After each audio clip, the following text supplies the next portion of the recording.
thought of having a conclave to honor this eminent personalities who were the products of the Saraswati Public Schools. അതുകൊണ്ട് ഈ വേദിയിലേക്ക് ഞങ്ങളുടെ ക്ഷണം സ്വീകരിക്കുകയും ഈ ഓർഗനൈസിംഗ് കമ്മിറ്റി സ്വീകരിക്കുകയും അതേപോലെ നിങ്ങളെല്ലാവരും വരികയും ചെയ്യുക വന്നതിൽ വളരെ സന്തോഷമുണ്ട്. അതേപോലെ തന്നെ ഈ ഓർഗനൈസേഷൻ കമ്മിറ്റിയുടെ പേരിൽ on behalf of this organising committee let me extend a red carpet welcome in each and every one of you who gathered here. Namaste, namaskar, Jai Hind, Jai Bharat. കടൽ യാത്രകളിലൂടെ സഞ്ചരിച്ചെത്തിയ സംസ്കാരങ്ങളുടെ കഥ, ചരിത്രങ്ങളുടെ കഥ, രണ്ട് മഹാസാഗരങ്ങളുടെ നാമം ചേർന്നൊരു കഥയുണ്ടായ കഥ, അറബിക്കടലും അറ്റ്ലാന്റിക്.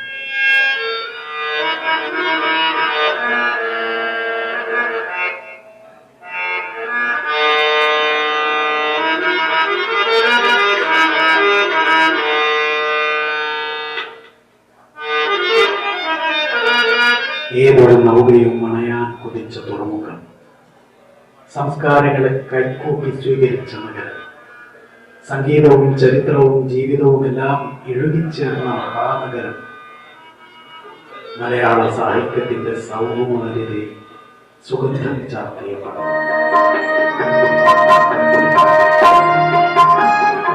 വിശേഷണങ്ങൾ ഏറെയുള്ള കോഴിക്കോടിന്റെ സമൃദ്ധി ആവിഷ്കരിച്ച അറബിക്കടലും അറ്റ്ലാന്റിക്കും എന്ന നോവലിന് ഒരു കടൽക്കാറ്റിന്റെ നനവുണ്ട്. മലയാളത്തിന്റെ പ്രിയപ്പെട്ട കഥാകാരൻ ശ്രീ MT വാസുദേവൻ നായർ പറഞ്ഞതുപോലെ അറബിക്കടലും അറ്റ്ലാന്റിക്കും ജീവിതത്തെ സ്പർശിക്കുന്ന മഹാസമുദ്രങ്ങളാണ്. കുതറിപ്പോകാതെ ഭാഷയെ ഒതുക്കി നിർത്തുന്ന കൈയടക്കത്തോടെ നവാഗതന്റെ ഇടറിച്ചകളില്ലാതെ അഷ്റഫ് കാനാമ്പുള്ളി എന്ന എഴുത്തുകാരന്റെ ഹൃദ്യമായ ആവിഷ്കാരം. മലയാളത്തിന്റെ മഹാരഥന്മാരായ എഴുത്തുകാരാൽ എഴുതപ്പെട്ട കോഴിക്കോടല്ല ഈ നോവലിലൂടെ നാം കാണുന്നത്. MT വാസുദേവൻ നായരും NP മുഹമ്മദും PA മുഹമ്മദ് കോയയും മറ്റുമെല്ലാം വരച്ചിട്ട് കോഴിക്കോടിന്റെ സൗന്ദര്യ രേഖകളില്ലാതെ മറ്റൊരു കോഴിക്കോടിനെ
വിശേഷമായ ഒരു തലം സൃഷ്ടിക്കുന്ന ഒരു വേറിട്ട നോവലാണ്. പ്രതീക്ഷയോടുകൂടി കാത്തു നിൽക്കുന്ന ശ്രീ കൽപ്പറ്റ നാരായണൻ ഈ പുസ്തകത്തിന്റെ പ്രകാശകർമ്മം നിർവഹിക്കുന്നത്. ഈ പുസ്തകം ഏറ്റുവാങ്ങുന്നത് എൻ്റെ സുഹൃത്തും ഉന്നതമായ ഡെപ്യൂട്ടി ലേബർ കമ്മീഷൻ റിട്ടയർ ചെയ്ത ശ്രീ വിജയരാഘവൻ. റിട്ടയർ ചെയ്തിട്ടും സാമൂഹ്യ സാംസ്കാരിക രംഗത്ത് സജീവമായി പ്രവർത്തിക്കുന്ന ഒരു വ്യക്തിയാണ് ശ്രീ വിജയരാഘവൻ. പിന്നെ ഇന്നിവിടുന്ന് ആദരിക്കപ്പെടുന്ന അസംകുഞ്ഞ് ഡോക്ടർ അസംകുഞ്ഞിനെ കൂടുതൽ വിശദീകരിക്കേണ്ട കാര്യമില്ല. ഖത്തറിലായാലും കേരളത്തിലായാലും അറിയപ്പെടുന്ന ഒരു പ്രമുഖ വ്യവസായിയാണ്. കൂടാതെ ഈ അടുത്ത കാലത്ത് കണ്ണൂരിന്റെ അഭിമാനം തന്നെ ഉയർത്തിക്കൊടുത്ത ഒരു കണ്ണൂർ വാരിയേഴ്സ് FC-യുടെ ചെയർമാൻ കൂടിയാണ് അദ്ദേഹം. ഞാൻ ഈ സന്ദർഭത്തിൽ പ്രത്യേകം അഭിനന്ദിക്കുകയാണ്. ഈ അഷ്റഫ് എന്നെ സംബന്ധിച്ചിടത്തോളം വളരെ അടുത്തൊരു സുഹൃത്താണ്, ഒന്നിച്ച് പഠിച്ചതാണ്. പക്ഷെ അദ്ദേഹത്തിന് ഇങ്ങനെ ഒരു കഴിവ് ഒളിഞ്ഞിരിക്കുന്നുണ്ടെന്നത് ഞാൻ അടുത്ത കാലത്താണ് മനസ്സിലായത്. ഇത്രയും തിരക്കിന്റെ ഇടയിലും ഇത്ര മനോഹരമായിട്ട് എഴുതിയ ഈ നോവലിന്റെ ഞാൻ അദ്ദേഹത്തെ ഹൃദയപൂർവ്വം ഈ സന്ദർഭത്തിൽ അഭിനന്ദിക്കുകയാണ്. മുൻ കിലയുടെ ഡയറക്ടർ ശ്രീ PP ബാലൻ, കേന്ദ്ര മന്ത്രാലയത്തിന്റെ സീനിയർ കൺസൾട്ടൻസി ആയിട്ട് നിയമിതനായ ഈ അടുത്ത കാലത്താണ്. അദ്ദേഹത്തെ ഞാൻ ഈ സന്ദർഭത്തിൽ അഭിനന്ദിക്കുകയാണ്. വിവിധ മേഖലകളിൽ അദ്ദേഹത്തിന്റെ കഴിവ് പ്രകടിപ്പിച്ച അബ്ദുള്ള സോണയും ഞാൻ ഈ സന്ദർഭത്തിൽ അഭിനന്ദിക്കുകയാണ്. ഒരുപക്ഷെ അവികസിതമായ ഒരു കാലത്തിന്റെ കൂടുതൽ പ്രയത്നിച്ച് മാത്രം കാര്യങ്ങൾ നേടാൻ കഴിഞ്ഞ ഒരു കാലത്തിന്റെ ബുദ്ധിയാണ് ഇവിടെ കൂടിയിരിക്കുന്ന പലരിലും പ്രവർത്തിക്കുന്നത് എന്ന് പറയാം. പണ്ട് കാലത്തെ വിദ്യാർത്ഥികളും ഇന്നത്തെ കാലത്തെ വിദ്യാർത്ഥികളും തമ്മിൽ വലിയ അന്തരം. അതുപോലുള്ള ഒരു ക്യാമ്പസ് ഇന്ന് സാധ്യമല്ല. അന്ന് വിദ്യാർത്ഥികളായിരുന്നു കോളേജിലും സ്കൂളുകളിലുമൊക്കെ ഉണ്ടായിരുന്നത് എങ്കിൽ ഇന്ന് പരീക്ഷാർത്ഥികളാണ്. അത് വലിയ വ്യത്യാസമാണ്.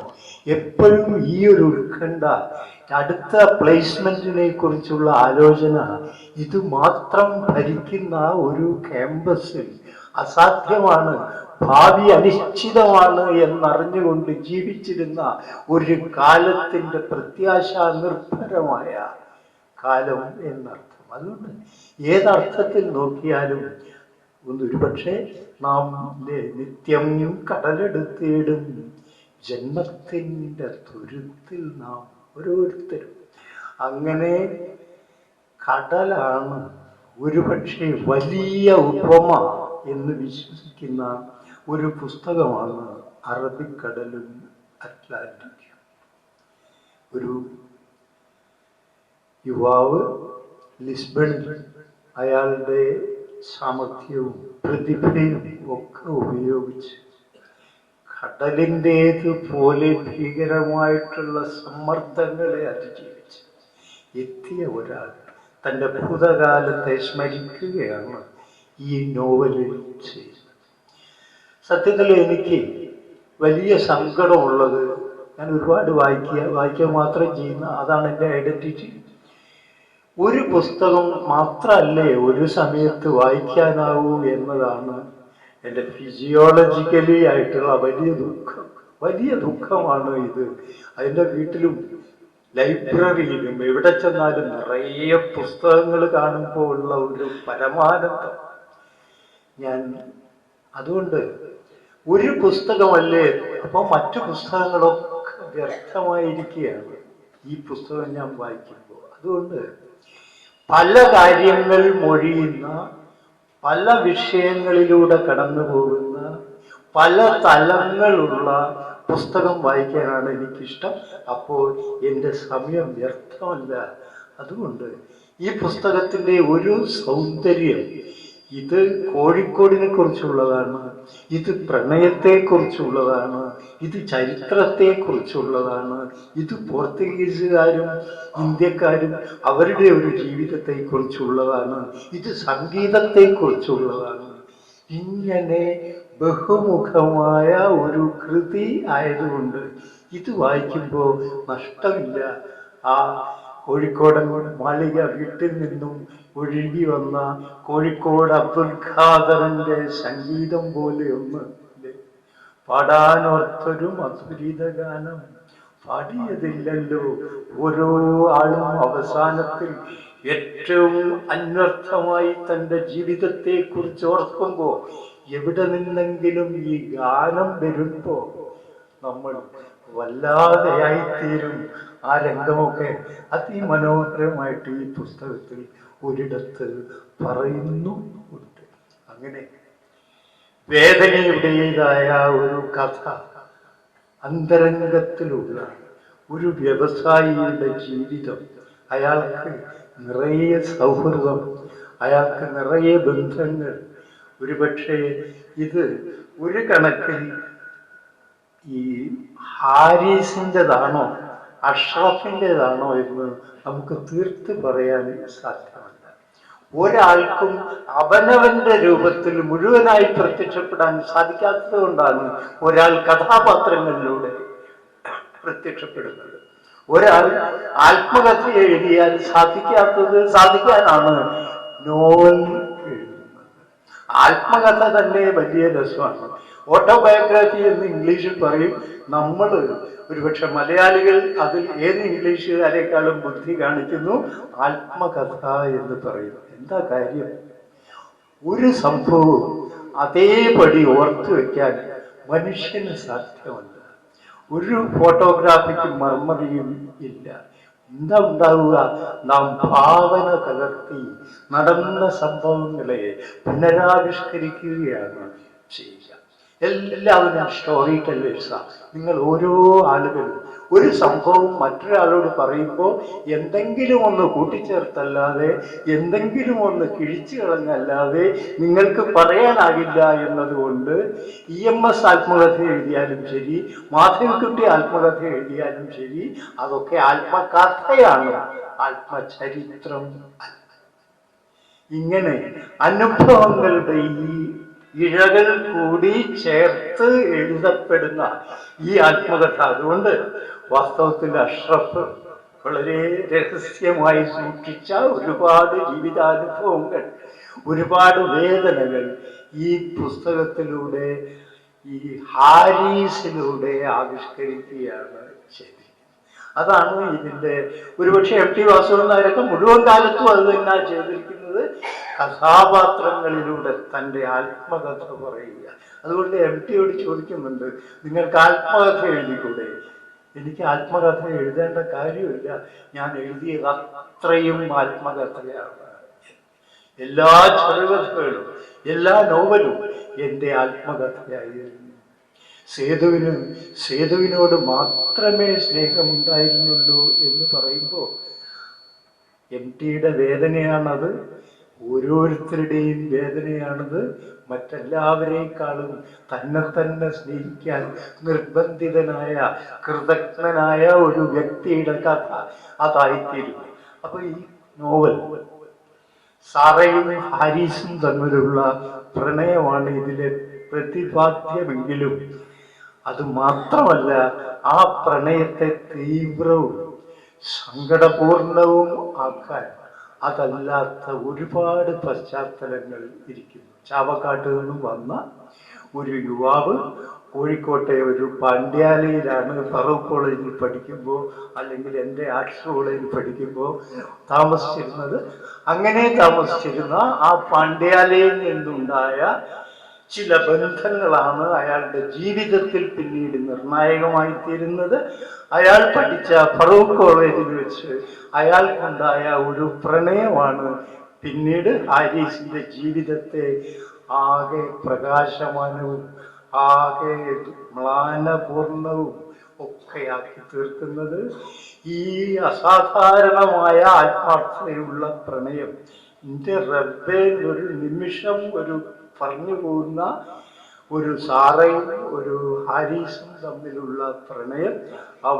ഇയാൾ ആരാണ് എന്ന് നോക്കിയിട്ടില്ല, സാമ്പത്തിക സ്ഥിതി നോക്കിയിട്ടില്ല. അവളാകട്ടെ കോഴിക്കോട്ടെ, അവിടെയും എനിക്കറിയാവുന്ന ചിലരാണ് ഈ കുട്ടിയുടെ അച്ഛനായിരിക്കാൻ ഇടയുള്ളത് എന്ന് ഞാൻ വിചാരിക്കുന്നു. കല്ലങ്കോടനും കക്കോടനും നീലിക്കട്ടിയും ഒക്കെ ഉള്ള ഒരു നാട്ടിൽ നിന്ന് വന്ന ആളല്ലേ ഞാൻ. അതുകൊണ്ട് അങ്ങനെ അതിൻ്റെ സ്ഥിതിയൊന്നും നമുക്കറിയേണ്ട, യാഥാർത്ഥ്യമൊന്നും നമുക്കറിയേണ്ട. ആ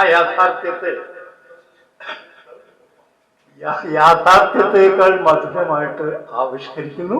അങ്ങനെ അവര് പ്രണയത്തിലാകുന്നു, വലിയ അന്തരാളമുണ്ട്. അങ്ങനെ ഇരിക്കുമ്പോൾ ഇയാൾക്ക് തൊഴിലുമുണ്ട്. ആ തൊഴിലും ഉണ്ടായിരിക്കുന്നു ഇയാൾക്ക് എന്ന് മാത്രമല്ല, അഭിമാനിയായിട്ടുള്ള ഈ ഹാരിസ് അവൾക്ക് അർഹനായി തീരാൻ വേണ്ടിയാണ് ഓരോ ദിവസവും ജീവിച്ചുകൊണ്ടിരിക്കുന്നത്. അവൾക്ക് തുല്യനായി തീരാൻ വേണ്ട സമ്പാദ്യത്തിന്റെ ഒരറ ഹംസയ്ക്കാണെന്ന് തോന്നുന്നു തുറന്ന് കാണിച്ചു കൊടുക്കുന്നുണ്ട്. ഈ പെട്ടി നിറയെ സ്വർണ്ണ ബിസ്ക്കറ്റുകളുടെ കണ്ണഞ്ചിക്കുന്ന ഒരു കാഴ്ച.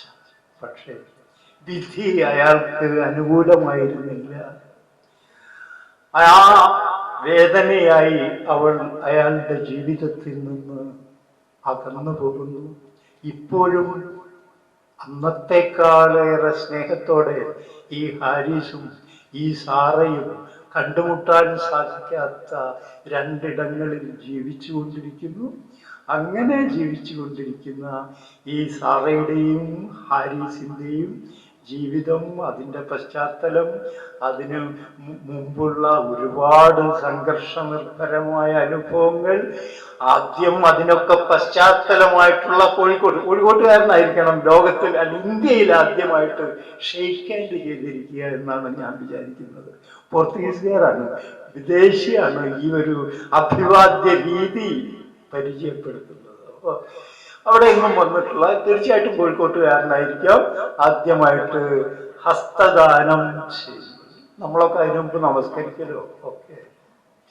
അങ്ങനെ ഈ ഹസ്തദാനം ചെയ്യപ്പെട്ട നാട്, ആ നാടിൻ്റെ സൂക്ഷ്മ വിവരങ്ങൾ ഈ പുസ്തകം വായിച്ചുകൊണ്ടിരിക്കുന്ന സമയത്ത് എല്ലാം നമുക്കറിയാവുന്ന ആളുകൾ, നമുക്കറിയാവുന്ന ഇടങ്ങൾ, ഞാൻ തലേന്നും കണ്ടിട്ടുള്ള ഹോട്ടൽ, എല്ലാമാണ് ഒരു മാറ്റവുമില്ലാതെ ഒരു യഥാർത്ഥ പശ്ചാത്തലത്തിൽ ആണ് ഈ പുസ്തകം എഴുതപ്പെട്ടിരിക്കുന്നത്.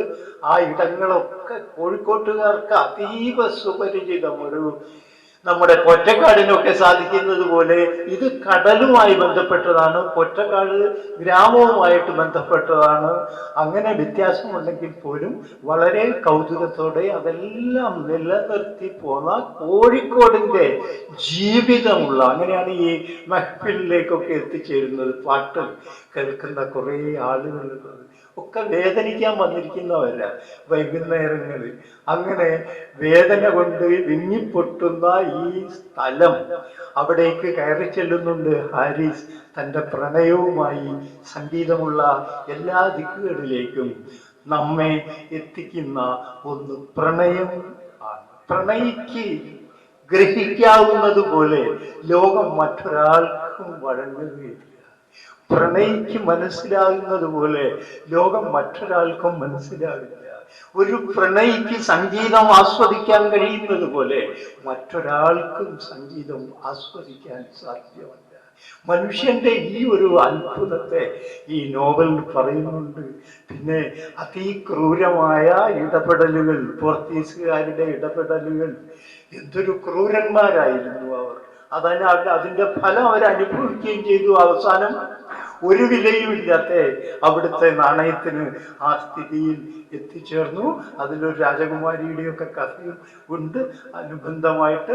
അതൊക്കെ നിങ്ങൾ വായിക്കുമ്പോൾ കൂടുതൽ വായിക്കുക എന്നതുകൊണ്ട് ഞാൻ പറയുന്നില്ല. ഇങ്ങനെ പോന്നിരിക്കുന്ന ഒരാളുടെ, പോർച്ചുഗീസുകാർ പോകാൻ മടിച്ച ഗോവയിൽ നിന്ന് വന്ന ഒരാളാണ് ഇയാളുടെ ജീവിതത്തിന്റെ ദുരന്തത്തിന് കാരണമായി തീരുന്നത്. സാറയുടെ പിതാവും ബന്ധുക്കളും വലിയ ആളുകളാണ്. അവരന്വേഷിച്ചപ്പോഴാണ് ഇയാൾക്കൊരു കൊലപാതകത്തിന്റെ പശ്ചാത്തലമുണ്ട് എന്ന് മനസ്സിലാകുന്നത്. ഈ കൊലപാതകം അയാൾ ചെയ്തതല്ല, പക്ഷേ ആ കൊലപാതകം അയാൾ ആഗ്രഹിച്ചു പോയി. ഈ കൊലപാതകത്തിന്റെ കൂട്ടാളികളെല്ലാം അയാളുടെ സ്വന്തക്കാരായിരുന്നു. അയാൾക്ക് വേണ്ടി എന്തും ചെയ്യുന്നവരായിരുന്നു. ഈ വഞ്ചകനെ കൊല ചെയ്തത് അനിവാര്യമായിരുന്നെങ്കിലും കൊലയായിരുന്നു അത്. നടുങ്ങിപ്പോകുന്നുണ്ട് ഹാരിസ്. ആ കൊല അയാളുടെ അനർഹതയായി മാറുന്നു. അങ്ങനെ സാറ അയാളിൽ നിന്നും വീട്ടുകാരാൽ അകറ്റപ്പെടുകയാണ് ചെയ്തത്. അങ്ങനെയുള്ള വേദനാനിർഭരമായിട്ടുള്ള ഒരു നോവൽ. ആ നോവൽ നിങ്ങളൊക്കെ വായിക്കുക. അതിന് മുമ്പായിട്ട് ഒരു ചെറിയ കാര്യം, ഈ ആദ്യം സൃഷ്ടി കർമ്മങ്ങളൊക്കെ ചെയ്തിട്ട് ആദ്യം തൂലികയാണത്രേ സൃഷ്ടിച്ചത്. അപ്പോൾ തൂലിക ദൈവം സൃഷ്ടിച്ചിട്ട് ദൈവത്തോട് തൂലിക ചോദിക്കുകയാണ്, ഞാൻ എന്താ ചെയ്യേണ്ടത്? എഴുതുക എന്ന് പറയും. ഖുർആൻ നമ്മളോട് വായിക്കുക എന്നാ പ്രഥമമായിട്ട് പറയുന്നത്. വായിക്കുക. ഖുർആനെ കുറിച്ച് പറയും, നബിയെ കുറിച്ച് ഒരു സങ്കല്പമുണ്ട്, നിരക്ഷരനായിരുന്നു നബി എന്ന്. ഞാനത് കവിതയാക്കിയിട്ടുണ്ട്. അതിങ്ങനെയാണ്, എന്തുകൊണ്ട് അങ്ങ് നിരക്ഷരനാണെന്ന് പറയുന്നുവല്ലോ, നേരായിരിക്കാം. സാക്ഷരൻ അക്ഷരങ്ങളോളമല്ലേ ഉള്ളൂ. നിരക്ഷരൻ അതിനും മീതെ. അതുകൊണ്ട് അക്ഷരങ്ങൾക്കെല്ലാം അതീതമായ വാക്കുകൾ അങ്ങ് വഹിക്കുകയും അത് മഹാഗ്രന്ഥമായി തീരുകയും ചെയ്യും. അങ്ങയെ നിരക്ഷരനല്ലാതെ നിരക്ഷരത നീക്കാനാവും. അതുകൊണ്ട് അപ്പൊ അതേ ഒരു സന്ദർഭമാണ് ഇതും. തൂലിക സൃഷ്ടിക്കുന്നു. തൂലിക എന്നിട്ട് ദൈവത്തോട് ചോദിക്കുന്നു, ഞാൻ എന്ത് ചെയ്യണം എന്ന് ചോദിക്കുന്നു. എന്താണ് എഴുതേണ്ടത് എന്ന് ചോദിക്കുന്നു. എന്താണ് എഴുതേണ്ടത്? അല്ലാവ അൽ മഹ്ഫൂസ് എന്ന് പറഞ്ഞാലോ, മുൻകൂട്ടി എഴുതപ്പെട്ട എല്ലാ ജീവജാലങ്ങളുടെയും വിധി. നാം എന്തായിത്തീരുന്നു, എങ്ങോട്ടാണ് പോയിത്തീരുന്നത് എന്ന് നമുക്ക് അറിഞ്ഞുകൂടാ. തലയിലെടുത്ത് വായിക്കാൻ കഴിയാത്തത് കൊണ്ടാണ് നാം ജ്യോത്സ്യന്മാരുടെ അടുത്ത് പോകുന്നത്. ഒന്ന് വായിച്ചു കേൾക്കുന്നു. തലയിലെടുത്ത് വായിക്കാൻ സാധിക്കാത്തത് കൊണ്ടാണ് നാം കൈനോട്ടക്കാരുടെ മുമ്പിൽ കൈ നിവർത്തുന്നത്. ഒന്ന് നോക്കിത്തരുമോ, എന്താണ് അടുത്ത വളവിലിരിക്കുന്നത് എന്ന് നമുക്ക് അറിഞ്ഞുകൂടാ. പക്ഷേ സ്രഷ്ടാവിനറിയാം. അത് എഴുതുക, ആ അത്ഭുതം എഴുതുക. ആ അത്ഭുതം എഴുതാനുള്ള ഒരു ശ്രമമാണ് അഷ്റഫ് ഈ പുസ്തകത്തിൽ നടത്തിയിരിക്കുന്നത്. അതുകൊണ്ടൊക്കെ ബഹുമാനങ്ങളുള്ള, നമുക്കൊരാളോട് ബഹുമാനം തോന്നി എന്ന് പറയുന്നതിന് എന്താ കാര്യം? അയാൾ ഒരു മൾട്ടി ഡയമെൻഷണൽ ബീയിങ് ആണ് എന്ന് നമ്മൾ അറിയുന്നു എന്നതാണ്. പല തലങ്ങളുള്ള ഒരു പുസ്തകമാണ്. പല തലങ്ങളുള്ള ജീവിതത്തിനോട് അനുഭാവവും സ്നേഹവും ഉള്ള ഒരാളാണ് അഷ്റഫ്. ഇത്ര സൗഹൃദമുള്ള ഒരാൾ അത്ഭുതമാണ്. ആ സൗഹൃദത്തിന്റെ ഒക്കെ ധന്യത നിറച്ചു വെച്ച ഈ പുസ്തകം പുനഃപ്രകാശിപ്പിച്ചത് ഞാനാണ്, പുനഃപ്രകാശിപ്പിക്കുന്നത് ഇപ്പോൾ ഞാനാണ്. സന്തോഷം.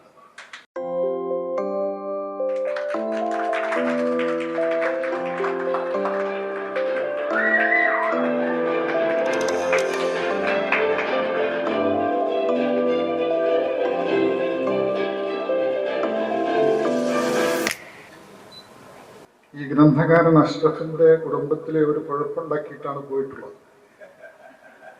അദ്ദേഹം പറയുന്നത് ഇതിലെ കഥാകാരനും കഥാപാത്രവും ഒരാളാണ് എന്നും അയാളുടെ പ്രേമം പരാജയപ്പെട്ടിരിക്കുന്നു എന്നും പറയുമ്പോൾ ഇപ്പോൾ ഉള്ളത്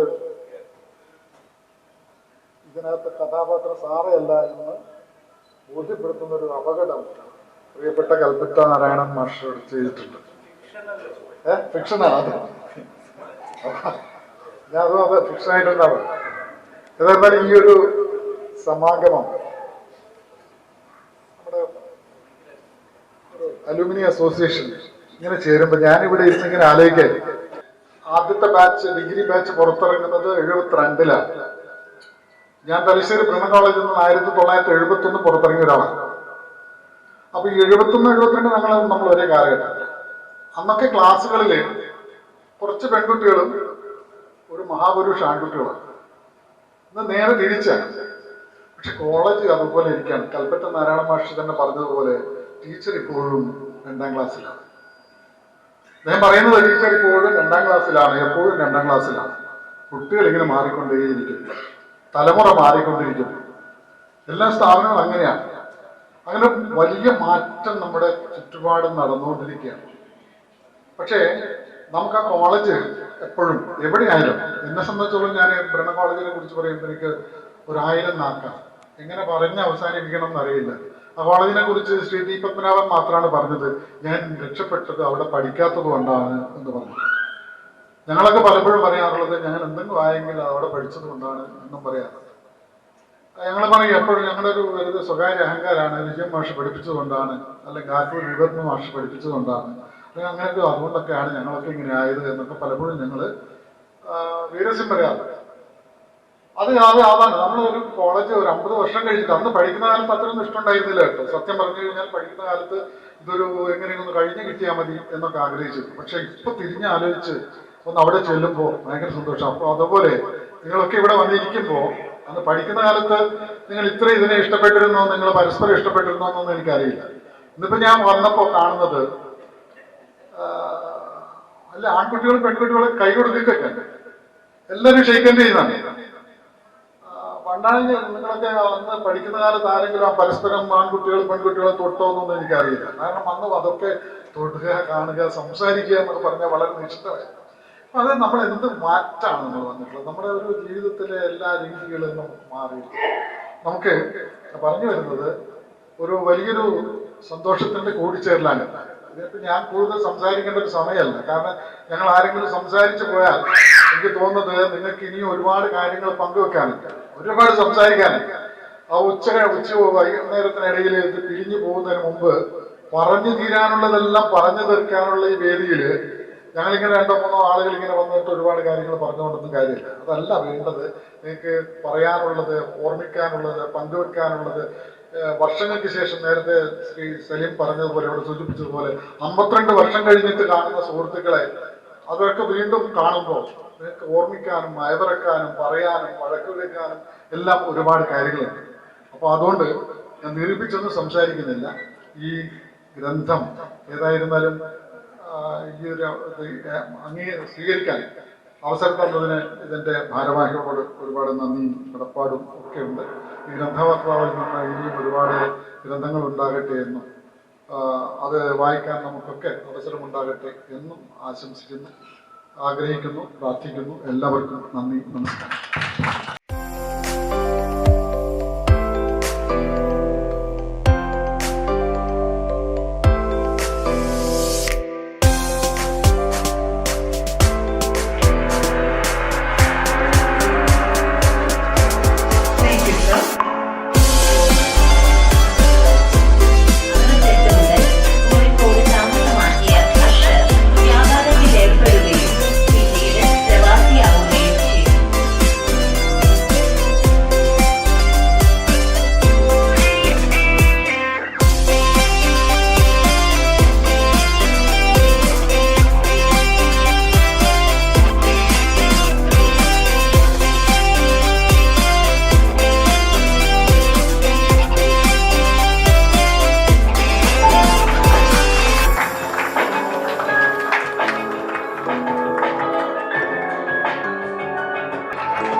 Research in rural and industrial development.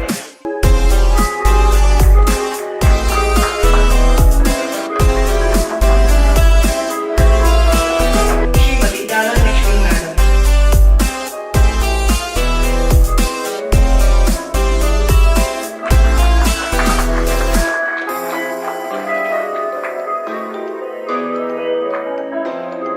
Thank you, madam. വായിച്ച ശേഷം അതല്ലെങ്കിൽ അത് വായിക്കുന്നത് വരെ ക്ഷമയോടെ കാത്തിരുന്ന് 1001ാമത്തെ പ്രതി ഞങ്ങൾ തീരുമാനിക്കും ആരാണ് വായിക്കേണ്ടത്, അത് ഞങ്ങളായിരിക്കും വായിക്കുക എന്ന് ആധികാരികമായി എന്നിൽ നിർബന്ധം ചെലുത്താൻ മാത്രം അവകാശമെടുത്ത എൻ്റെ സുഹൃത്തുക്കളോട് എൻ്റെ ഹൃദയത്തിൻ്റെ അടിത്തട്ടിൽ നിന്നും ഞാൻ എൻ്റെ നന്ദി അർപ്പിക്കുന്നതിന് മുന്നേ അതൊരു തമാശയായിരിക്കുമോ? 55 വർഷം മുതൽ തുടങ്ങിയ തമാശകൾ കാര്യമായിട്ടൊന്നും ഗൗരവമായി സംസാരിക്കാതെ തമാശകൾ മാത്രം പറയുന്ന എൻ്റെ സുഹൃത്തുക്കൾ പറയുന്ന ഒരു തമാശയായി മാത്രമേ ഞാൻ എടുത്തുള്ളൂ. പക്ഷേ അതൊരു തമാശയല്ല, അതവർ ഗൗരവമായി തന്നെ എടുത്തു എന്നതിനാൽ അതോടെ പ്രാവർത്തികമാക്കിയതിൽ ഞാൻ നിങ്ങളോട് മാപ്പ് ചോദിക്കും.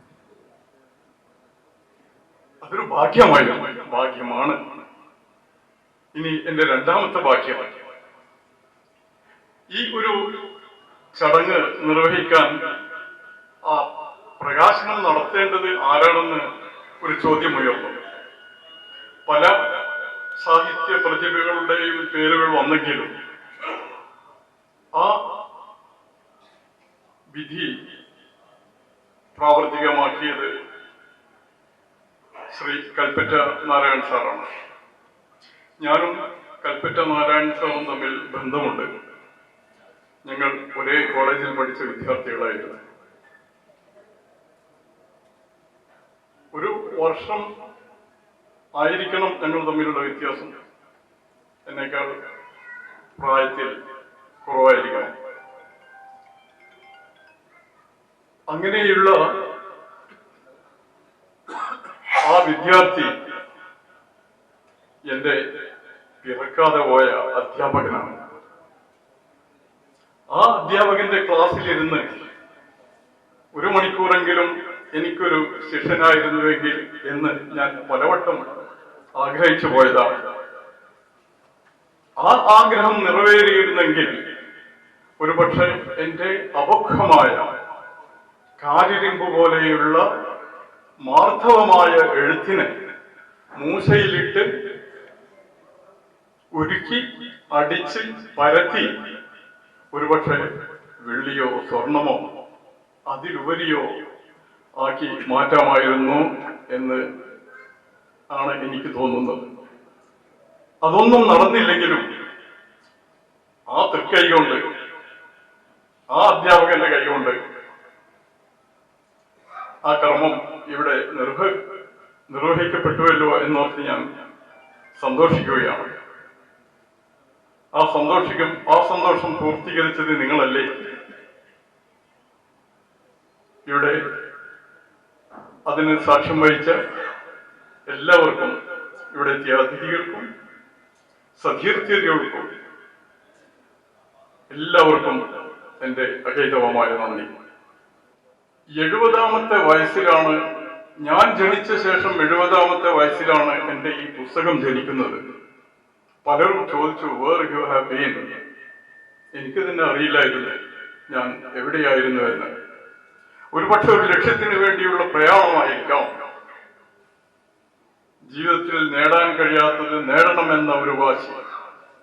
നേടിയോ എനിക്കറിയില്ല.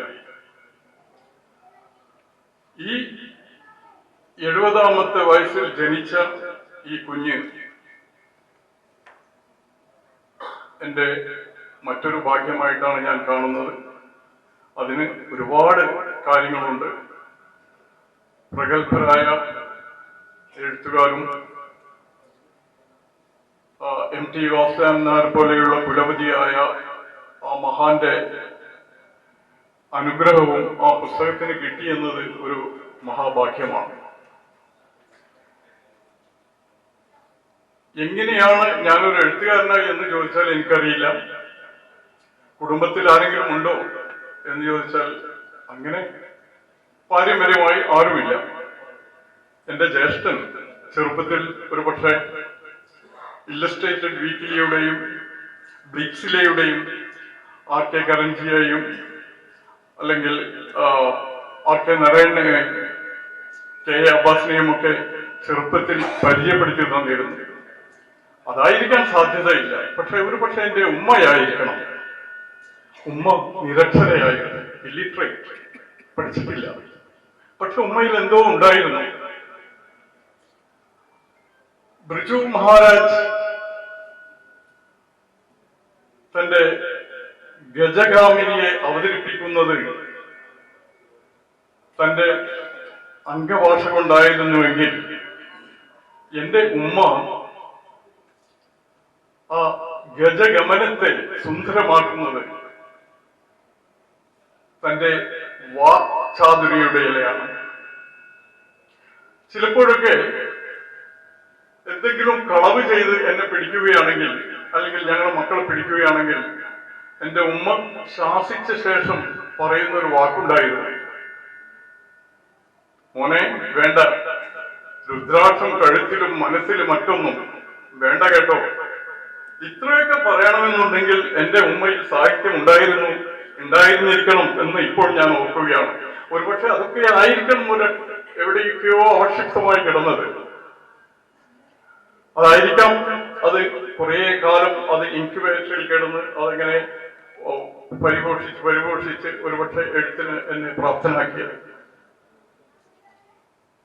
ഇനി ഈ നോവലിന്റെ തുടക്കം ഞാനൊരു നേരത്തെ പറഞ്ഞതുപോലെ ഒരു വാണിജ്യ മീറ്റിങ്ങിന് വേണ്ടി ലിസ്ബണിൽ പോകുന്നു. ആ ലിസ്ബണിൽ വെച്ച് കീനോട്ട് സ്പീക്കർ സംസാരിക്കുന്നത് കംപ്ലീറ്റ് മുഴുവനും പോർച്ചുഗീസ് ചരിത്രമാണ്. ആ ചരിത്രം അദ്ദേഹം പ്രസംഗിച്ച ശേഷം പ്രോഡക്റ്റിനെ പറ്റിയോ ടാസ്കിനെ പറ്റിയോ ഒന്നും പറയുന്നില്ല. അവസാനം അദ്ദേഹം തന്റെ അഭിലാഷം അറിയിപ്പിക്കുകയാണ്. എനിക്കിനി, ഞാൻ വാർദ്ധക്യത്തിലാണ്, എനിക്കിനി ഒരു അഭിലാഷം മാത്രമേ ഉള്ളൂ. എനിക്ക് ഇന്ത്യയിൽ പോകണം, കോഴിക്കോട് പോകണം, ഗോവയിൽ പോകണം, അത്രയേ ഉള്ളൂ. ഡയസിൽ നിന്ന് അദ്ദേഹം ഇറങ്ങിയപ്പോൾ ഞാൻ അദ്ദേഹത്തിന്റെ അടുത്തേക്ക് ചെന്നു. എന്ന് പറഞ്ഞു, ഞാൻ from India, particularly from Calicut. അദ്ദേഹം എന്നെ ആലിംഗനം ചെയ്തു. ഹോട്ടലിൽ നിന്ന് വെക്കേറ്റ് ചെയ്യിപ്പിച്ച് തന്റെ കടലിലേക്ക് തള്ളി നിൽക്കുന്ന മാൻഷനിൽ കൊണ്ടുപോയി എന്നെ അദ്ദേഹത്തിന്റെ അതിഥിയാക്കി ചരിത്രം പറഞ്ഞു തന്നു. ആ ചരിത്രം കേട്ടപ്പോൾ ഞാൻ തരിച്ചുപോയി. നമ്മളൊക്കെ അറിയുന്ന, നമ്മളൊക്കെ പഠിപ്പിച്ചിട്ടുള്ള ചരിത്രമല്ല. വാസ്കോ ഡി ഗാമ അല്ല ഇന്ത്യയിൽ വന്നത്. ഒരു പീറോ ഡി കാവില എന്നും പറഞ്ഞ ഒരു ചാരനായിരുന്നു. ആ കഥ പറയുകയാണെങ്കിൽ നമ്മൾക്ക് സമയം തികയില്ല. എനിവേ, അതായിരുന്നു ചരിത്രം. പിന്നെ അതിനുശേഷം എനിക്ക് അദ്ദേഹം ഒരു ബുക്ക് അയച്ചു തന്നു. ഒരു പേജ് എന്നും പറഞ്ഞ ഒരു ബ്രിട്ടീഷുകാരൻ എഴുതി. അതിൽ കംപ്ലീറ്റ് സ്പെയിനും ജർമ്മനിയും പോർച്ചുഗീസും ഒക്കെ അന്ന് നാട്ടുരാജ്യമായിരുന്നു. അന്ന് അവർ ചെയ്ത ക്രൂരതയും എങ്ങനെ അവർ ഇവിടെ എത്തിച്ചേർന്നതെന്നും ഉള്ള ആ ചരിത്രം അത് ഞാൻ ട്രാൻസ്ലേറ്റ് ചെയ്തു. മാതൃഭൂമി പബ്ലിഷ് ചെയ്യാന്ന് പറഞ്ഞു. പക്ഷേ 3 മാസത്തിന് ശേഷം അതിന്റെ റോയൽറ്റി ട്രാൻസ്ഫർ ചെയ്യാൻ വേണ്ടി ഞാൻ അവരെ വിളിച്ചപ്പോൾ അവർ എനിക്ക് അയച്ചു തന്നത് ഒരു കോടതി നോട്ടീസാണ്. ഇന്ത്യയിലെ ഒരു ഭാഷയിലും ഈ പുസ്തകം പബ്ലിഷ് ചെയ്യരുത്. കാരണം അവരുടെ യഥാർത്ഥ മുഖം, അതിൽ വികൃതമായ മുഖം പരസ്യപ്പെടുന്നതായിരിക്കും. അതുകൊണ്ട് അവരുടെ ഹൈക്കോർട്ടിൽ നിന്നും ഇത് ഒരു ഭാഷയിലും ചെയ്യരുതെന്ന് പറഞ്ഞു. പിന്നീട് ഒരു ചരിത്രകാരൻ, വിജയൻ സാറാണെന്ന് തോന്നുന്നു, വടകരയിലുള്ള, എന്നോട് പറഞ്ഞു, why can't you do in another form? ഒരു നോവലായിട്ട് എഴുതിക്കൂടെ? അത് ചരിത്രം തന്നെ ആക്കണമെന്നില്ല. അത് മനസ്സിൽ കൊണ്ട് നടന്നിരിക്കുമ്പോഴാണ് എനിക്ക് മറ്റൊരു ഭാഗ്യം. ബഹുമാനപ്പെട്ട ഞാൻ ആരാധിക്കുന്ന വലിയൊരു എഴുത്തുകാരനായ ഓഹാൻ പാമുക്കിനെ കാണുന്നത്. അദ്ദേഹത്തിനുമായി കുറച്ചു നേരം സംസാരിക്കാനും ഇടപഴകാനും എനിക്ക് അവസരം കിട്ടിയത്.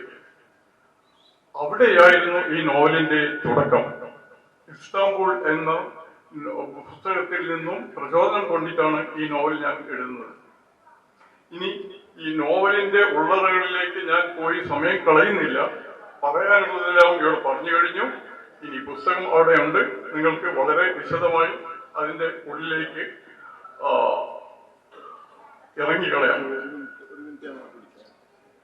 ആദ്യം എഴുതിയ നോവൽ എഴുതിയ ശേഷം അദ്ദേഹം തന്റെ കോളേജിന് മുന്നിലൂടെ നടന്നു പോകുമ്പോൾ അദ്ദേഹത്തിന്റെ ഒരു പ്രൊഫസർ അദ്ദേഹത്തെ വിളിച്ചു ചോദിച്ചു, ഓഹാൻ, താനല്ലേ ആ കെമാൽ?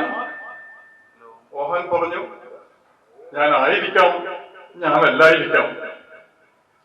ആ ചോദ്യം ചോദിപ്പിക്കലിൽ ഞാൻ വിജയിച്ചിരിക്കുന്നു. എന്റെ കഥയും വിജയിച്ചിരിക്കുന്നു. അത്രമാത്രമേ ഉള്ളൂ. ഇത് ഒരു ആത്മകഥയല്ല, സാധാ ഒരു സൃഷ്ടിയാണ്, ഒരു ഫിക്ഷനാണ്. അപ്പോ അങ്ങനെ ഒരു ജീവിതാനുഭവം ഇല്ലായിരുന്നുവെങ്കിൽ ഒരു പക്ഷെ എഴുതാൻ കഴിയുമായിരുന്നില്ല. ആർക്കും കഴിയില്ല. MT പറഞ്ഞതുപോലെയും എല്ലാ എഴുത്തുകാരും പറഞ്ഞ പോലെയും അനുഭവമില്ലെങ്കിൽ നിങ്ങൾക്ക് ഒരിക്കലും എഴുതാൻ കഴിയില്ല. പക്ഷെ എല്ലാം കൂടിച്ചേർന്ന് സംഖലമായ ഒരു കഥ, അത്രയേ ഉള്ളൂ. ഞാൻ സമയമെടുക്കുന്നില്ല. വീണ്ടും വീണ്ടും ഞാൻ എല്ലാവർക്കും നന്ദി പറയുന്നു. ഇനിയും മറ്റൊരു പുസ്തകം കൂടെ ഞാൻ അടുത്ത് തന്നെ പബ്ലിഷ് ചെയ്യുന്നതായിരിക്കും. മോസ്റ്റ് പ്രോബബിളി അതിന്റെ പ്രിഫൈസ് എനിക്കിഷ്ടപ്പെട്ട എന്റെ അധ്യാപകൻ തന്നെയായിരിക്കും എഴുതുന്നത്. ഈ ഒരു സദസ്സിൽ നമുക്ക് വീണ്ടും കൂടാം എന്ന ആഗ്രഹത്തോടെ എന്നെ ഇത്രയും സ്നേഹം എന്നിലേക്ക് വർഷിച്ചു തന്ന നിങ്ങൾ എല്ലാവർക്കും നന്ദി പറഞ്ഞുകൊണ്ട് ഞാൻ നിർത്തുന്നു. Thank you. ഇവിടെ ഈ പരിപാടിയിലേക്ക് എന്നെ ക്ഷണിച്ച എൻ്റെ സഹോദര സുഹൃത്തുലിനും എൻ്റെ കുടുംബക്കാരനുമായ ഷാനിയ സാർ, ഇത് ഇത്രയും വലിയൊരു പരിപാടിയാണോ എന്ന് ഞാൻ പറഞ്ഞിരുന്നില്ല. ഒരു ചെറിയ പുസ്തക പ്രകാശനമുണ്ട്. അത് വരണം. ഇത് കഴിഞ്ഞ മാസമാണ് പറഞ്ഞത്. ഞാൻ ഖത്തറിലേക്ക് പോകുന്നതിന് മുമ്പ് എന്നോട് പറഞ്ഞു ഈ ദിവസം ഉണ്ടാവുമെന്ന് ചോദിച്ചു. ഞാൻ പറഞ്ഞു അധികം ഉണ്ടാകാൻ സാധ്യതയുണ്ട്. ഭാഗ്യവശാല ഇവിടെ ഈ ദിവസം എനിക്ക് എത്താൻ വേണ്ടി ഇതിൽ പങ്കെടുക്കാനുള്ള അവസരം കിട്ടിയ ദൈവത്തിന് സ്തുതി. ഇവിടെ ഒരു പുസ്തകം പ്രകാശനം ആണ് ഇതിന്റെ മുഖ്യ അജണ്ട. അറബിക്കടലും അറ്റ്ലാന്റിക്കും എന്നത് എനിക്ക് തോന്നുന്ന ആ പേര് ഒരു യാദൃശികമല്ല. കാരണം സർസോജി കോളേജിന്റെ ഒരു പ്രൊഡക്റ്റ്, ഗൾഫിൽ ജീവിച്ച് അവിടെ ജോലി ചെയ്യുന്ന അല്ലെങ്കിൽ വ്യവസായം ചെയ്യുന്ന ഒരു വ്യക്തി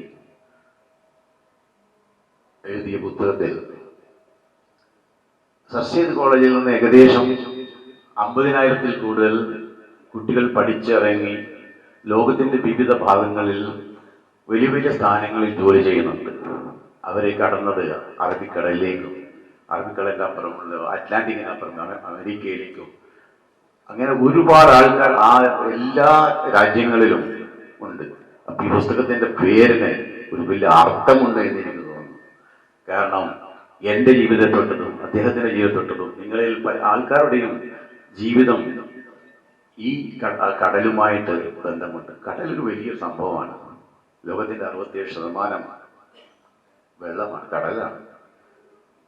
ഈ കടലിനെ ബന്ധിപ്പിച്ച് അദ്ദേഹത്തിന് എന്തുകൊണ്ട് എഴുതി എന്നത് അദ്ദേഹത്തിന് പറയാമായിരുന്നു. പക്ഷേ ഒരു നിമിത്തം പോലെ ലിസ്ബണിൽ പോയും അവിടുന്ന് ചില കാര്യങ്ങൾ അറിയുകയും അങ്ങനെ എഴുതുകയും ചെയ്തു.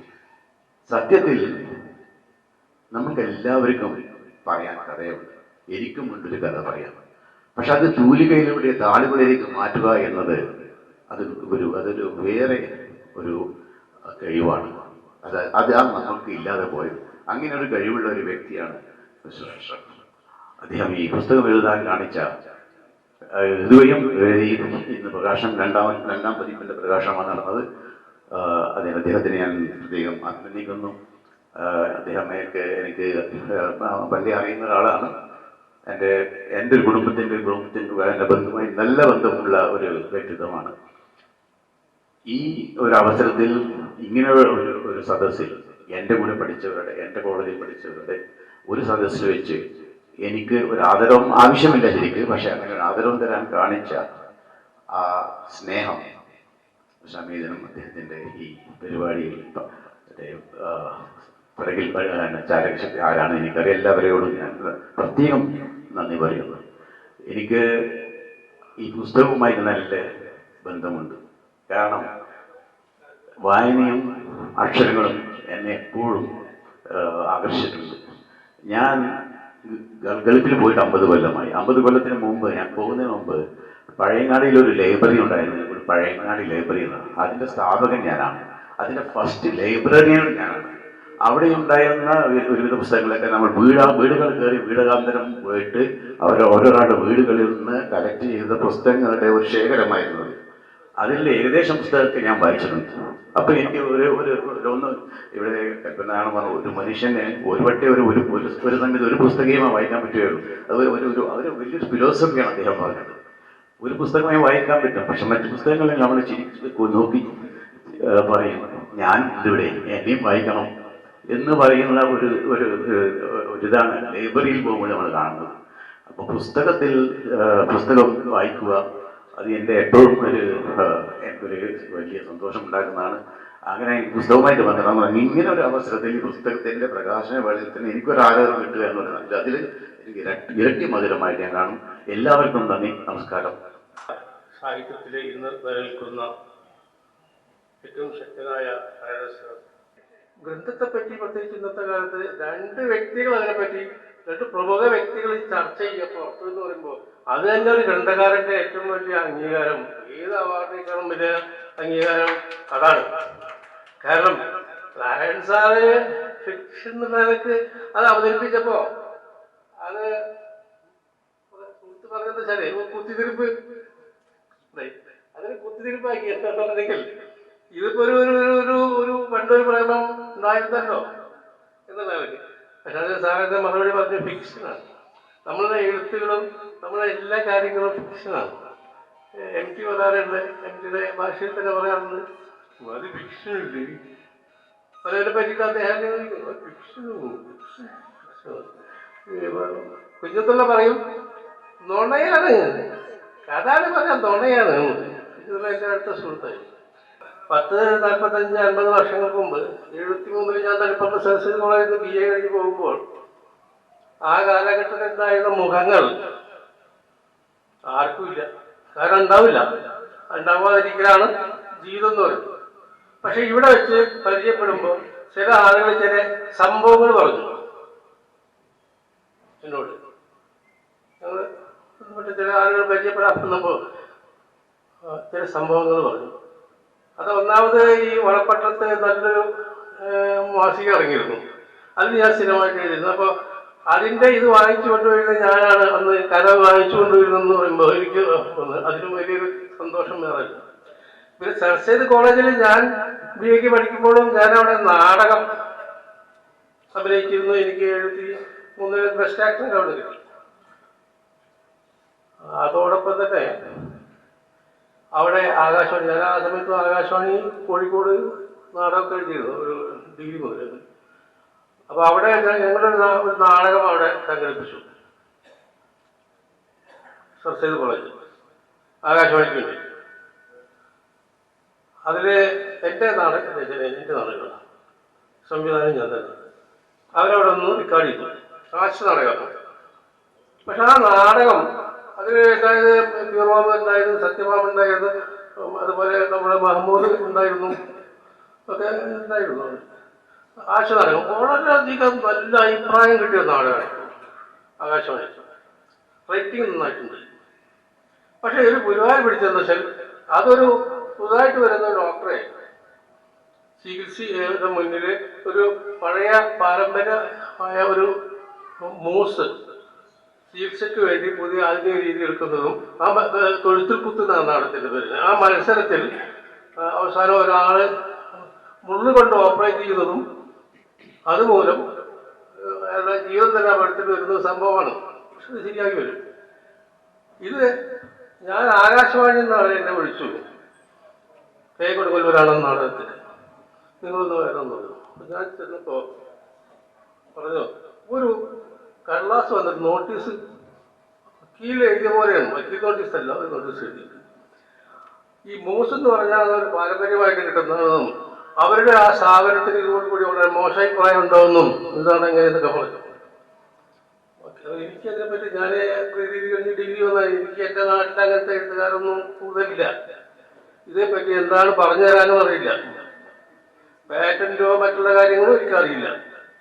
ഞാൻ എൻ്റെ മനസ്സിൽ തോന്നുന്ന കാര്യങ്ങൾ എഴുതി വിടുന്നു. അതുപോലെ ഏതായാലും ഒരു കാര്യം ചെയ്യും, പുള്ളി നല്ലൊരു മനുഷ്യനാണ്, പുള്ളി പോയി കാണുന്നത്. അങ്ങനെ ഞാൻ അദ്ദേഹത്തെ കാണാൻ പോയി. അദ്ദേഹത്തെ കാണാൻ പോയ പാരമ്പര്യമായിട്ടുള്ളൊരു ആളാണ്. പുള്ളിയുടെ അവിടെ പോയി. അപ്പം എൻ്റെ തറവാട് അറിയും. അപ്പോൾ അദ്ദേഹം പറഞ്ഞു ഇങ്ങനൊന്നും എഴുതരുത്, ആലോചിച്ചിട്ട് എഴുതരുത്. പക്ഷെ ഞാനത് കേട്ടു, ഇവിടെ മക്കൾ വന്നപ്പോൾ കേട്ടു, നല്ല നാടകമാണ്, പക്ഷേ ഇത് എഴുതരുത്, ഞങ്ങൾക്കത് വളരെ മോശം ഉണ്ടാവില്ലേ. കുറച്ച് കഴിഞ്ഞപ്പോൾ ഞാൻ ശരി അത് തെറ്റ് പറ്റിയതാണ്, ക്ഷമിക്കണം എന്ന് പറയും. ഏത് തെറ്റിന് നമ്മൾ ക്ഷമിക്കണം എന്ന് പറയാം. കാരണം തെറ്റാണെങ്കിൽ ക്ഷമിക്കണം എന്നുള്ളത് നമുക്ക് പറയാം, അന്തസ്സായിട്ട് പറയാം. അത് നമുക്കൊരു വളരെയധികം മാനേജ് ചെയ്യാനുള്ളൊരു സ്പേസ് വേണം. ഇപ്പം സോറി എന്ന് ഇംഗ്ലീഷുകാർ പറയില്ലേ, അതുപോലെ തന്നെ ക്ഷമ ചോദിക്കാം, അതിന് തെറ്റൊന്നുമില്ല. SMS കോളേജിൽ മെഡിക്കൽ കോളേജിൽ എത്തിച്ച് 2 ആഴ്ച കൊണ്ട് എല്ലാവർക്കും നല്ല മനോഹരമായിട്ടുള്ള കൃത്രിമ അവയവങ്ങൾ കിട്ടി. അവർ സ്ട്രെസ്സൊക്കെ തന്നെ വലിച്ചെറിഞ്ഞ് ഈ സ്വന്തം കളി നടക്കുമ്പോൾ ഞങ്ങൾക്ക് ഉണ്ടായിട്ടുള്ള ആ അനുഭൂതി ഉണ്ടല്ലോ, ആ ഒരു സന്തോഷം, ആ ഒരു ആനന്ദം, അത് പറഞ്ഞറിയിക്കാൻ പറ്റാത്ത. ശരിക്കും പറഞ്ഞാൽ എൻ്റെ ജീവിതത്തിൽ വലിയ മാറ്റം ഉണ്ടാക്കിയത് ആ സംഭവം. അവരോട് ഈ വീരാംഗരോടൊത്ത് ഒരു 2 ആഴ്ച കഴിഞ്ഞു കൂടിയപ്പോൾ ഉണ്ടായ അവരുടെ കുടുംബ പ്രശ്നങ്ങളും ഒരുപാട് കാര്യങ്ങൾ മനസ്സിലാക്കിയപ്പോൾ ആ ഒരു വിഷമത്തിൽ നിന്നും നമുക്ക് അവരെ സഹായിക്കാൻ കഴിഞ്ഞതിലുള്ള വലിയ ഒരു സംതൃപ്തി. അപ്പോൾ തിരിച്ചു വന്ന് അവരെല്ലാം അവരുടെ വീടുകളാക്കി വലിയ ആനന്ദ ഉത്സവമായിരുന്നു ആ വീടുകളൊക്കെ തന്നെ. 2 കാലില്ലാത്ത ആൾ പോലും കൃത്രിമ കാലിൽ പിന്നെ വടിയില്ലാതെ നടന്നു പോകുമ്പോൾ ഒരു യഥാർത്ഥമായ ജീവൻ തുടിക്കുന്ന കാലിൽ നടന്നു പോകുന്ന ആ രംഗം ആ വലിയ മനസ്സിൽ പതിഞ്ഞ ഒരു സംഭവം. അപ്പോൾ ഇതിന് ശേഷമാണ് ഇപ്പോൾ എൻ്റെ ജീവിതത്തിൽ വന്നൊരു മാറ്റത്തിൽ പറയുന്നത്. ഞാൻ പറഞ്ഞ ഒരു കാര്യം, 73-74 ഭരണഘടനാ ഭേദഗതികൾ ഇന്ത്യ കണ്ട ഏറ്റവും വിപ്ലവകരമായിട്ടുള്ള സംഭവമായിരുന്നു. അതിലൂടെയാണ് പ്രാദേശിക ഗവൺമെൻറ്റുകൾ നമ്മുടെ രാജ്യത്ത് രൂപപ്പെട്ടു വന്നത്. ഇന്ന് ഇന്ത്യയിൽ 2.5 ലക്ഷത്തോളം തദ്ദേശ സ്വയംഭരണ സ്ഥാപനങ്ങൾ, അതിൽ 31 ലക്ഷത്തോളം ജനപ്രതിനിധികൾ.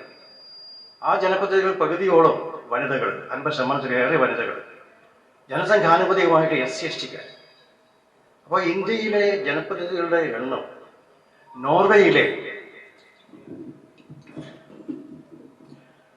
നോർവേയിലെ വോട്ടർമാരുടെ എണ്ണത്തിന് സമാനമാണെന്ന് പറയാറുണ്ട്. അപ്പോൾ പ്രാതിനിധ്യ ജനാധിപത്യത്തിൻ്റെ ഏറ്റവും വലിയ ഉദാഹരണമായിട്ടാണ് നമ്മുടെ ഇന്ത്യ മഹാരാജ്യം പരിലസിക്കുന്നത്. പ്രധാനമന്ത്രി മൻമോഹൻ സിംഗ് കോപ്പൻഹേഗനിൽ നടന്ന കാലാവസ്ഥാ വ്യതിയാനം എന്നുള്ള സമ്മിറ്റിൽ സംബന്ധിച്ചിട്ടുണ്ട്. അപ്പോൾ സാധാരണയായിട്ട് കാലാവസ്ഥാ വ്യതിയാനം എന്നൊക്കെ പറയുന്ന വിഷയം കൈകാര്യം ചെയ്യുന്നത് ഇന്റർനാഷണൽ ലെവലിലാണ്. പക്ഷേ മൻമോഹൻ സിംഗ്, അദ്ദേഹത്തിൻ്റെ പറ്റി നമ്മൾ ചർച്ച ചെയ്യുന്നത് അദ്ദേഹത്തിൻ്റെ ഉദാരവൽക്കരണമായിട്ടുള്ള മറ്റ് നയങ്ങളും കാര്യങ്ങളാണ്. പക്ഷേ അദ്ദേഹം ഈ കോപ്പൻഹേഗനിൽ സംബന്ധിക്കാൻ വേണ്ടി ചെല്ലുന്ന സമയത്ത് കൂടെ കൂട്ടിയത് മറ്റാരെയുമായിരുന്നില്ല, പഞ്ചാബിലെ ജലന്ധർ ജില്ലയിലെ ഒരു ചെറിയ ഗ്രാമത്തിൻ്റെ പഞ്ചായത്ത് പ്രസിഡന്റിനായിരുന്നു. കാരണം അദ്ദേഹം പറഞ്ഞത്, ഏതൊരു മഹത്തായ പ്രവർത്തനവും ആരംഭിക്കേണ്ടത് താഴെ ഗ്രാസ് റൂട്ട് ലെവലിലാണ്. എന്ന് വെച്ചാൽ താഴെത്തട്ടിലെ ജനങ്ങളെ പ്രതിനിധീകരിക്കുന്ന ആൾക്കാർ തന്നെ ആയിരിക്കണം ഇവിടെ സംസാരിക്കേണ്ടത്. കാലാവസ്ഥ വ്യതിയാനത്തെ പറ്റിയിട്ട് എനിക്ക് ഓരോ പ്രസംഗിക്കാം, പക്ഷെ അതിൻ്റെ പ്രായോഗിക തലം എവിടെയാണ്? താഴെത്തട്ടിലായിരിക്കണം. അതുകൊണ്ട് ഈ പഞ്ചാബിലെ ജലന്ധർ ജില്ലയിലെ സത്ലജ് നദിയുടെ പോഷക നദിയായിരുന്ന കാളി ബി എന്നുള്ള നദി പുനരുജ്ജീവിപ്പിച്ച ഒരു പഞ്ചായത്ത് പ്രസിഡന്റ് അവിടുത്തെ കൂട്ടാളികളും ചേർന്നിട്ട്, അവിടെ നാട്ടുകാരും ചേർന്നിട്ട് വരണ്ടു പോയ ഒരു പുഴയെ പുനരുജ്ജീവിപ്പിക്കാം. അപ്പം അങ്ങനെയുള്ള ഒരു പഞ്ചായത്ത് പ്രസിഡന്റിനെ കൂട്ടിയിട്ടാണ് മൻമോഹൻ സിംഗ് കാലാവസ്ഥാ വ്യതിയാന സമ്മിറ്റിൽ സംസാരിക്കാൻ പോയത്. ഞാൻ അല്ല ഇവിടെ സംസാരിക്കുന്നത്, ഏറ്റവും അടിത്തട്ടിൽ കിടക്കുന്ന ഒരു വ്യക്തിയാണ് ഇവിടെ സംസാരിക്കേണ്ടത് എന്ന് അദ്ദേഹം അവിടെ പറഞ്ഞു. വലിയൊരു സംഭവമായിരുന്നു. അപ്പം ഞാൻ പറഞ്ഞു വരുന്നത്, നമ്മുടെ പ്രാദേശിക വികസനത്തിൻ്റെ ഭാഗമാക്കുക എന്നുള്ളത് വലിയ പ്രധാനപ്പെട്ട കാര്യം. വലിയ കണയാണ്. ചരിത്രം പഠിപ്പിക്കാൻ തുടങ്ങിയ ഞാൻ പിന്നീട് പഞ്ചായത്തിലേക്കാണ് പോയത്. അപ്പോൾ പഞ്ചായത്ത് തന്നെയാണ് ഇപ്പോഴും എൻ്റെ വിഷയം. അതുകൊണ്ട് തന്നെയാണ് ഞാൻ ഏതാണ്ട് 40-40 രാജ്യങ്ങളിൽ പോയിട്ടുണ്ട്. അപ്പോൾ നമ്മുടെ കേരളത്തിലെ പോലെയുള്ള വൈബ്രൻ്റ് ആയിട്ടുള്ള ഒരു സമൂഹം വേറെ എവിടെയില്ല. പക്ഷേ യഥാർത്ഥത്തിൽ നമ്മുടെ ഈ ഗ്രാമസഭ എന്നുള്ള കൺസെപ്റ്റിലേക്ക് നമ്മുടെ ചിന്താഗതി ഇപ്പോഴും ആ ഗ്രാമസഭയുടെ പ്രാധാന്യവും അതിൽ പങ്കെടുക്കണമെന്ന ആവശ്യവും അതിലൂടെ പ്രാദേശിക വികസനത്തിൽ നമുക്ക് നൽകാവുന്ന സംഭാവന എല്ലാം സ്പർശിക്കാത്ത ഒരു മേഖലയാണ്. സംസ്കാരവും സാഹിത്യവും എല്ലാം ചർച്ച ചെയ്യപ്പെടുന്ന ഒരു ഭാഗം, ഒരു തലമായിട്ട് നമ്മുടെ ഗ്രാമസഭയെ മാറ്റിയെടുക്കണം. നമ്മുടെ പൂർവ്വ വിദ്യാർത്ഥി സംഘടനയിൽ നേരത്തെയുള്ള മീറ്റിങ്ങുകളിൽ കണ്ടിട്ടുള്ളവരാണ്. നിങ്ങൾ ഈ SQC² എന്ന് പറയപ്പെടാവുന്ന സീനിയർ കൾച്ചറൽ കോൺക്ലേവ്, ഇത്തരം സാഹിത്യ സദസ്സ് തന്നെ പറയാം, നടത്തുന്നത് വളരെയധികം ശ്ലാഘനീയമാണ്. നമ്മളൊക്കെ പഠിക്കുമ്പോൾ നമ്മുടെ പേരുകൾ പത്രത്തിലോ അല്ലെങ്കിൽ നമ്മൾ എഴുതിയ ചെറിയ കവിതകൾ പുസ്തകത്തിലോ ഒക്കെ കാണാൻ ആഗ്രഹിച്ച ആൾക്കാരാണ്. എനിക്കറിയാം, എൻ്റെ ക്ലാസ്മേറ്റ്സ്, സഹപാഠികൾ ഹൈസ്കൂളിൽ പഠിക്കുമ്പോൾ തന്നെ അന്നത്തെ പ്രിയങ്കരായുള്ള സാഹിത്യകാരന്മാർക്ക് കത്തുകൾ അയച്ച് ആ കത്തിന് മറുപടി പ്രതീക്ഷിച്ച് കിട്ടുകയും ചെയ്തിട്ടുണ്ട്. ബഷീർക്കയുടെ, വൈക്കം മുഹമ്മദ് ബഷീറിനൊക്കെ കത്തുകൾ കാർഡിൽ എൻ്റെ സുഹൃത്തിന് കിട്ടിയിട്ടുണ്ട്. നമുക്കറിയില്ല ഇനി വരുന്ന ഒരു ദശാബ്ദക്കാലത്തിന് ശേഷം എങ്ങനെയുള്ള ചർച്ചകളായിരിക്കും നടക്കുക എന്നറിയില്ല. കാരണം ഇന്ന് എല്ലാവരും സോഷ്യൽ മീഡിയയിലേക്ക് തിരിഞ്ഞ് അതിലാണ് വായന. പുസ്തകത്തെ ആളുകൾ വായിക്കുന്നവരുണ്ട്, ശരിയാണ്.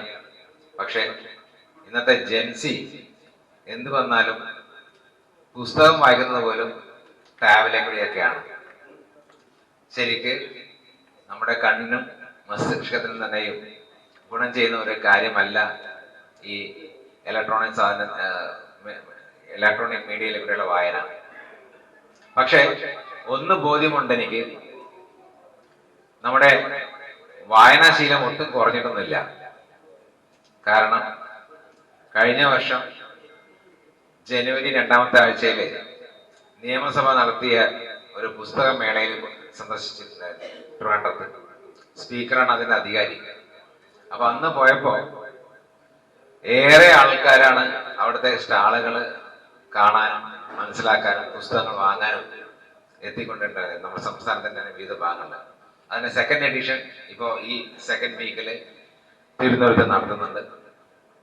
അപ്പൊ എന്തു വന്നാലും തന്നെയും ഇത്തരം സദസ്സുകൾ വായനാശീലം കൂട്ടാൻ വേണ്ടിയിട്ട് നമുക്ക് ഉപകരിക്കും. മാത്രമല്ല സർഗശേഷി വർദ്ധിപ്പിക്കുക എന്നുള്ളത് നല്ലൊരു കാര്യം തന്നെയാണ്.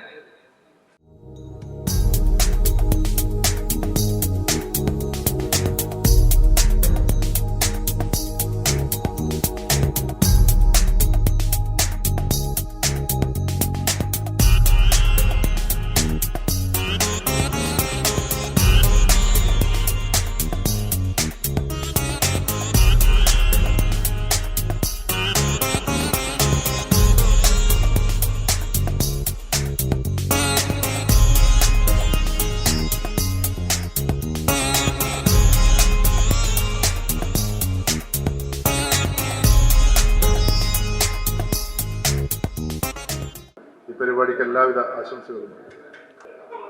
അത്യന്തം ശ്രദ്ധേയമായ അതിവിശിഷ്ടരായ വ്യക്തികൾ പങ്കെടുത്തുകൊണ്ട് ഇങ്ങനെ ഒരു പുസ്തക, അതും 2ാം പതിപ്പാണ്. ആദ്യ പതിപ്പിൽ 1000 കോപ്പികൾ വിറ്റഴിഞ്ഞ പുസ്തകത്തിൽ 2ാം പതിപ്പ് ഇറക്കി. അത്ഭുതമാണ്. എനിക്കൊരു അതിശയം തോന്നി. അതുകൊണ്ട് എനിക്ക് പറയാനുള്ളത്, ഈ സമ്മേളനത്തിനും ഇത് സംഘടിപ്പിച്ചവർക്കും ഏറെ ആശംസകൾ ഹൃദയപൂർവ്വം അർപ്പിക്കുകയാണ്. സീനിയേഴ്സ് എന്നുള്ള ഒരാശയം ഒരേ ഫ്രീക്വൻസിയിൽ സഞ്ചരിക്കുന്ന ഒരു പറ്റം സുമനസ്സുകളുടെ ഒരു സംഗമം. ഈ സംഗമത്തിന്റെ ആദ്യത്തെ പരിപാടിയാണ് ഇന്നിവിടെ അരങ്ങേറിയത്, കൾച്ചറൽ കോൺക്ലേവ്. ഇത് ആമുഖത്തിൽ പറഞ്ഞതുപോലെ സർ കോളേജിന്റെ പ്രാരംഭഘട്ടത്തിൽ ഉണ്ടായിരുന്ന ചില പ്രതിഭാസമ്പന്നരെ ആദരിക്കുന്ന ഒരു ചടങ്ങാണ്. ഇവിടെ നമുക്ക് അഭിമാനിക്കാൻ ഏറെയുണ്ട്. കാരണം അറബിക്കടലും അന്റാർട്ടിക്കയും എന്ന് പറഞ്ഞിരിക്കുന്ന ഒരു ചരിത്ര നോവൽ എന്ന് പറയാം, അല്ലെങ്കിൽ ഒരു ഓട്ടോബയോഗ്രഫിക്കൽ നോവൽ എന്ന് പറയാം. കലയെ പറ്റിയിട്ടുള്ളതുണ്ട്, സംഗീതത്തെ പറ്റിയിട്ടുള്ള എല്ലാ കണ്ടന്റ്സും അടങ്ങിയിരിക്കുന്ന ഒരു ബൃഹത് നോവൽ അഷ്റഫ് കനാമ്പുള്ളി പുറത്തിറക്കുകയും അത് പുറത്തിരിക്കുന്ന മാധുരി ബുക്സ് ആണ് പുറത്തിറക്കിയിരിക്കുന്നത്. അതിന് 2ാം പതിപ്പിലേക്കാണ് ഇപ്പോൾ ആ പുസ്തകം നീങ്ങുന്നത്. ഈ അഷ്റഫ് കനാമ്പുള്ളി എന്ന് പറയുന്ന ഈ സാഹിത്യകാരൻ സർച്ചിൽ പഠിക്കുമ്പോൾ എൻ്റെ റൂംമേറ്റ് ആയിരുന്നു. സ്വാഭാവികമായും ചിലർ ചിരിക്കുന്നുണ്ട്, എനിക്കറിയാം. കാരണം പരസ്പരം പഠിപ്പിക്കുകയും ചെയ്ത ഒരു കൂട്ടുകാരനായിരുന്നു അഷ്റഫ്. അദ്ദേഹത്തിന് ലഭിച്ച ഈ ബഹുമതിക്ക് ഞാൻ വളരെ സന്തോഷവാനാണ്. കാരണം സർച്ചിൽ കോളേജിൽ പഠിച്ച പ്രമുഖ വ്യക്തിത്വങ്ങളൊക്കെ ഇന്നിവിടെ സമ്മേളിച്ചിട്ടുണ്ട്. ഒരു ബൈലോയുടെ ചട്ടക്കൂടില്ലാതെ, വേറെ രീതിയിലുള്ള നിയമങ്ങളില്ലാതെ ഒരു തുറന്ന മനസ്സോട് കൂടിയിട്ടുള്ള ഒരു സംഗമം. ഈ സംഗമം എന്തിനു വേണ്ടി എന്ന് ചോദിക്കുമ്പോൾ ചിരിക്കുവാൻ വേണ്ടി, പരസ്പരം പരിചയപ്പെടുവാൻ വേണ്ടി, ഓർമ്മകളുടെ അനന്തതയിലേക്ക് മറന്നുപോകുന്ന ചില മുഖങ്ങൾ വീണ്ടും ഓർമ്മിച്ചെടുക്കുവാൻ വേണ്ടി. കാരണം ഇനി ഇത് ആവർത്തിക്കുമോ എന്ന് പറയാൻ പറ്റില്ല. ഒരു പോസ്റ്ററിൽ, ഈ സംഗമത്തിന്റെ പോസ്റ്ററിൽ ഇട്ടിരുന്നു, ഇത്തരം ഒരു സംഗമം ഇനി സ്വപ്നത്തിൽ മാത്രം എന്നുള്ളത്. അങ്ങനെ ആവാതിരിക്കട്ടെ, ഇനിയും സംഗമിക്കണം. ഇവിടെ കൂടാതെ എല്ലാ ശാരീരിക ഔദ്യോഗിക വിഷമതകൾ മാറ്റിവെച്ചും കൊണ്ട് പഴയ സതീർത്ഥരെ കണ്ടുമുട്ടി 2 വാക്ക് സംസാരിക്കുവാൻ വേണ്ടിയും ഒന്ന് ചിരിക്കുവാൻ വേണ്ടിയും സമയം കണ്ടെത്തിയ എല്ലാവരോടും നന്ദി പറയുന്നു. ഇത് കൂടാതെ എനിക്ക് കുറച്ച് പേരോട് കൂടി നന്ദി പറയാനുണ്ട്. ഒന്ന് എൻ്റെ സുഹൃത്ത് ശ്രീ അബ്ബാസ് മുണ്ടോളാണ്. ഈ കോൺക്ലേവിന്റെ ആരംഭം മുതൽ ഉള്ള എല്ലാ ഡിസൈൻസും അദ്ദേഹമാണ് ചെയ്തത്.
साहिब शराब पीने दे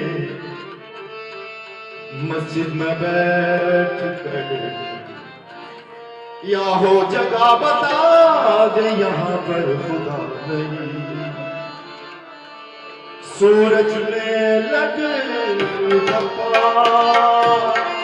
कुदरत के करिश्मे है, कुछ हमको कहे काफिर, कुछ हमको कहे काफिर, अल्लाह की मर्जी है। अंदर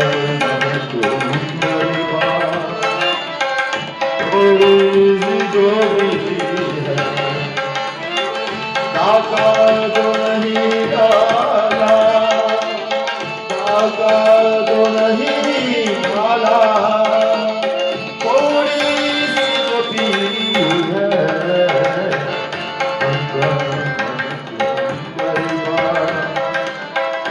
थोड़ी सी जो भी है, थोड़ी सी जो भी है, थोड़ी सी जो भी है।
बदरिया बदरिया कारी कारी रे खिरगर आई रे खिरगर आई रे खिरगर आई रे बदरिया कारी कारी रे बदरिया कारी कारी रे जागो बरसे बरसे जागो मास बरस बरस कर दुनिया बीजे बीजे है बिहारी बदरिया बदरिया बदरिया कारी कारी खिरगर आई रे खिरगर आई रे खिरगर आई रे बदरिया कारी कारी रे बदरिया कारी कारी रे खिरगर आई रे थैंक यू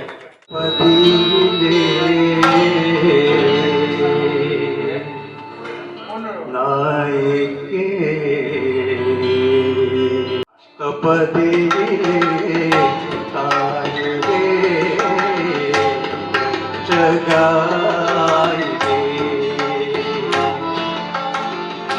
अंबुजाक्षने प्रेमी कदिना अनस्वरयाई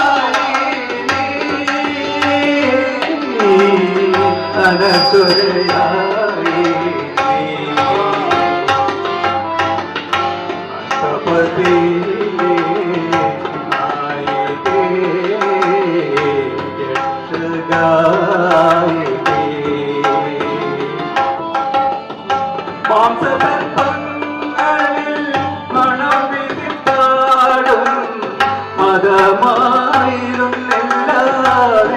പ്രണയം അന്തരാത്മാവിലെ ഇന്ദ്രിയാതീതമാം അനുഭൂതിയായിരുന്നു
मुझे तुझ मुझसे बिछड़ना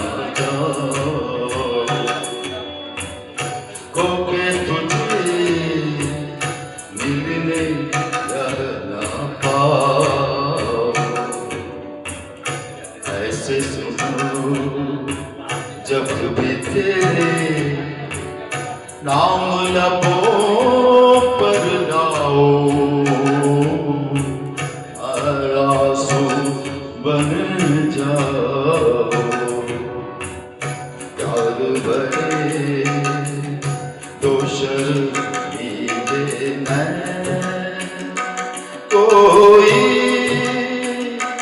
जाने ना क्यों मुझसे शर्माए कैसे मुझे तड़पाए प्यार भरे दो शर्मीले